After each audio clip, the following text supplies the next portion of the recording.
Assalamualaikum warahmatullahi wabarakatuh. Perkenalkan, nama saya Trishan Nutulodo, NIM 2020-1136 dari kelas Manajemen 2A. Di pertemuan kali ini saya akan menjawab soal UTS Bahasa Indonesia. Soal nomor 1. Jelaskan berdasarkan temuan mahasiswa di lapangan faktor apa saja yang menyebabkan terjadinya kesalahan penulisan ejaan. Berikan contoh kesalahan ejaan yang sering muncul. Faktor yang menyebabkan terjadinya kesalahan penulisan ejaan yaitu 1. Keterbatasan waktu dalam pembelajaran menulis. 2. Kurangnya penguasaan kaidah penulisan ejaan. 3. Kurang ketelitian dalam menulis. Contoh kesalahan ejaan yang sering muncul. 1. Menulis kata depan. Hal seperti ini dapat terjadi karena ketidaktelitian atau ketidakpahaman mengenai perbedaan imbuhan dan penggunaan kata depan. Yang sering terjadi adalah kata depan di dan ke tidak ditulis terpisah dengan kata yang menunjuk tempat. Sementara itu penulisan imbuhan di misalnya justru terpisah. Yang kedua, penggunaan tanda baca. Kesalahan kedua yang sering terjadi adalah penulisan tanda baca. Ibarat dalam percakapan atau suara lisan, tanda baca berfungsi menggantikan absennya intonasi, naik turun jeda, dan sama saja mengubah makna narasi naskah tersebut. Yang ketiga, menuliskan kata serapan bahasa asing. Ada banyak kata asing yang diserap ke dalam bahasa Indonesia. Seringkali akan menemui kata-kata dari bahasa Inggris, Arab, Belanda, atau bahkan bahasa daerah yang kemudian diserap dan diadopsi menjadi bahasa Indonesia. Karena berasal dari bahasa asing, tentu saja ada beberapa huruf yang ditransliterasikan ke dalam huruf Latin yang sesuai kaidah yang berlaku dalam bahasa Indonesia. Hal ini yang sering kali membingungkan ketika kita akan menggunakan kata serapan yang sering keliru dalam sebuah tulisan. Soal yang kedua, bagaimana langkah membedakan kutipan langsung dan tidak langsung dalam proses pengutipan? Jelaskan dan berikan contohnya. Langkah membedakan kutipan langsung dan tidak langsung. Yang pertama yaitu tulisan. Kutipan langsung selalu meletakkan penulisannya di awal kalimat.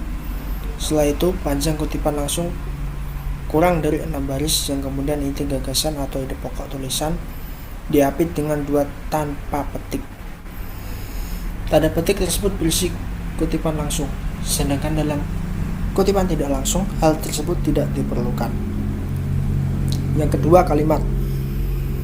Kutipan langsung biasanya digunakan oleh penulis di awal kalimat dan disertakan tahun beserta halamannya. Sedangkan kutipan tidak langsung, nama penulis selalu diletakkan di akhir kalimat dan juga menyertakan nama penulis beserta tahun terbitnya sumber tersebut. Yang ketiga, struktur tulisan.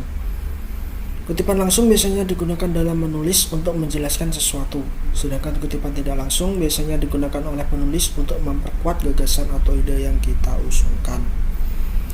Yang keempat, kemudahan. Kutipan langsung terasa lebih mudah digunakan karena kutipan langsung tidak memerlukan perubahan redaksi sama persis. Sedangkan untuk kutipan tidak langsung, proses perubahan redaksi perlu untuk dilakukan agar tulisan yang dibuat tidak plagiarisme. Contoh kutipan langsung dan tidak langsung. Contoh kutipan langsung. Ekarasi 2015.2 halaman 132 menyatakan bahwa seseorang mengalami depresi mental ketika permintaan meningkat tetapi tidak dapat mengejar permintaan tersebut. Contoh kutipan tidak langsung. Hubungan antara organisasi dan manusia yang membuatnya sangat dekat sesuai dengan pemahaman organisasi. Organisasi adalah respon dan alat untuk menciptakan nilai untuk memenuhi kebutuhan manusia. Wirawan tahun 2007. Apa perbedaan dari biografi dan bibliografi? Jelaskan dengan contohnya. Biografi adalah riwayat hidup yang ditulis orang lain. Contoh, Diego Maradona merupakan pemain sepak bola asal Argentina. Ia lahir pada 30 Oktober 1960. Ia mendapatkan julukan tangan Tuhan karena gol yang ia cetak pada Piala Dunia 1986 ketika melawan Inggris. Maradona merupakan pemain sepak bola berbakat. Setelah pensiun sebagai pemain, Ia berkarir sebagai pelatih tim sepak bola. Beberapa yang ia latih antara lain tim nasional Argentina, klub bola Al-Barça, Tekstil, Mandiu, Dorados Racing Club, dan Fujairah. Sampai saat ini kematiannya pada 25 November 2020. Ia menjabat sebagai pelatih tim Gimnasia La Plata. Sedangkan bibliografi adalah sebuah daftar yang berisi judul buku, artikel-artikel dari bahan-bahan penerbitan lainnya yang mempunyai pertalian dengan sebuah karangan atau sebagian dari karangan yang sedang digarap. Contoh, Ibeng Prapana, AN 1985, Bintang Nusantara, Jakarta, 2 Gramedia, Depdikbud 1989, Kisah Seorang Pelajar, Jakarta, 2 Balai Pustaka,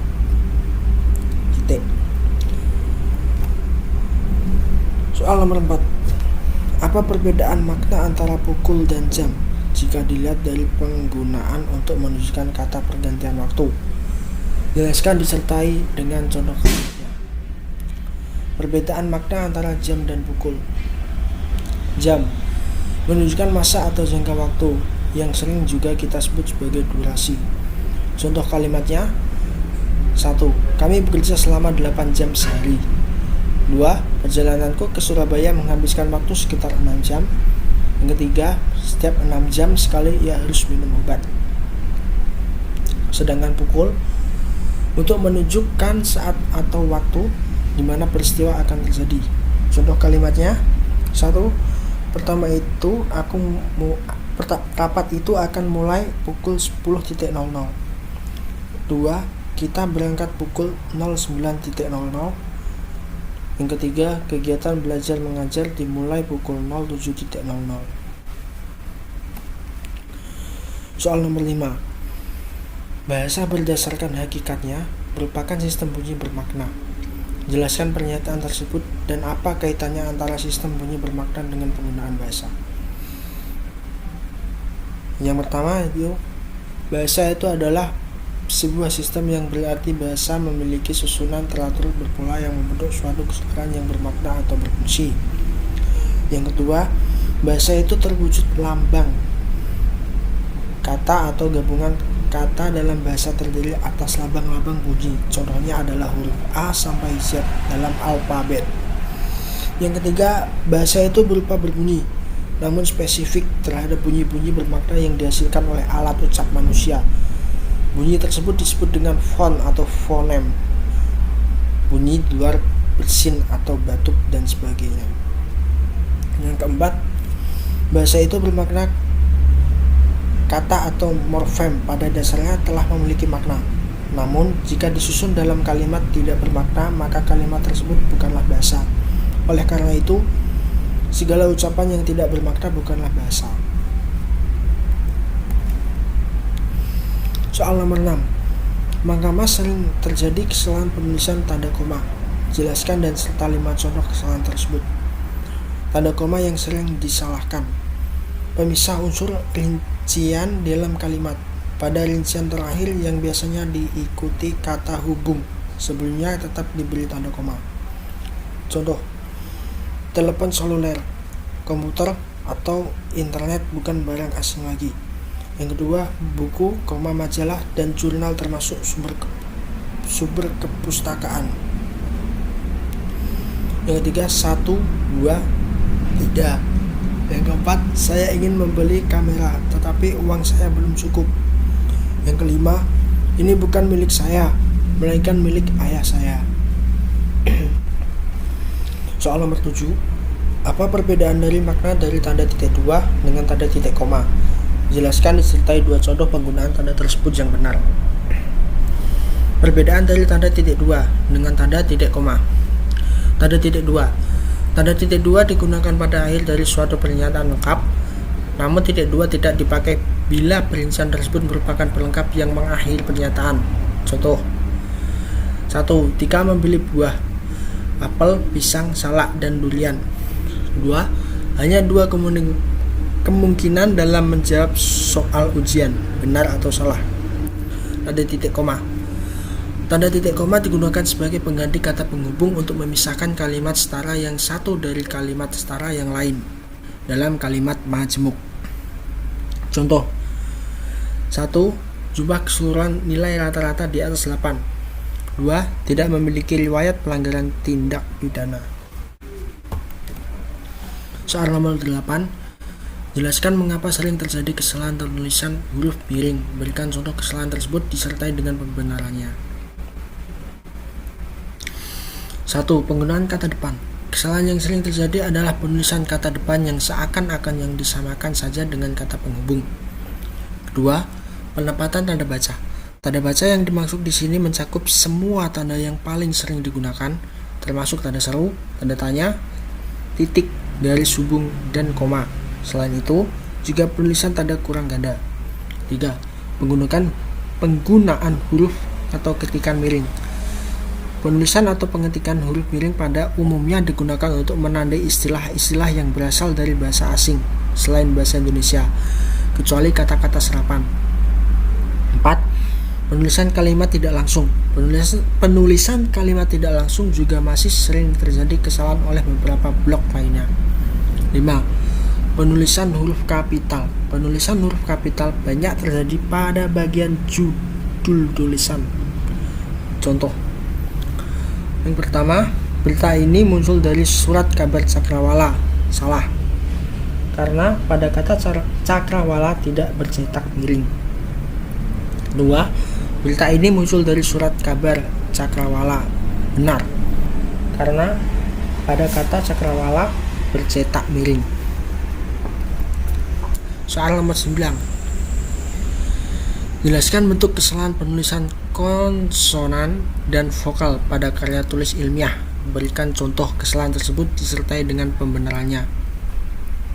Banyaknya vokal sebagai huruf sisipan yang membantu bunyi sebuah kata dapat menghilang karena mereka menganggap huruf hidup atau vokal yang diapit oleh konsonan tertentu seperti G, I, N, S, J, K. Contoh penulisan konsonan. 1. Irfan resmi berkuliah di jurusan ekonomi syariah. Huruf konsonan rangkap pada kalimat di atas SJ. Kata yang mengandung huruf konsonan rangkap tersebut adalah syariah. Yang kedua, ayah selalu berangkat ke kantor pada jam 6 pagi. Huruf konsonan rangkap pada kalimat di atas NG. Kata yang mengandung huruf konsonan rangkap tersebut berangkat. Contoh penulisan vokal. Yang pertama yaitu air. Pada posisi awal air, huruf vokalnya A. Yang kedua yaitu pada posisi tengah raci, huruf vokalnya yaitu A. Yang ketiga yaitu pada posisi akhir kuda, huruf vokalnya yaitu A. Selesai. Sekian video dari saya. Apabila ada kata-kata yang kurang dipahami dan selebihnya mohon maaf. Wassalamualaikum warahmatullahi wabarakatuh.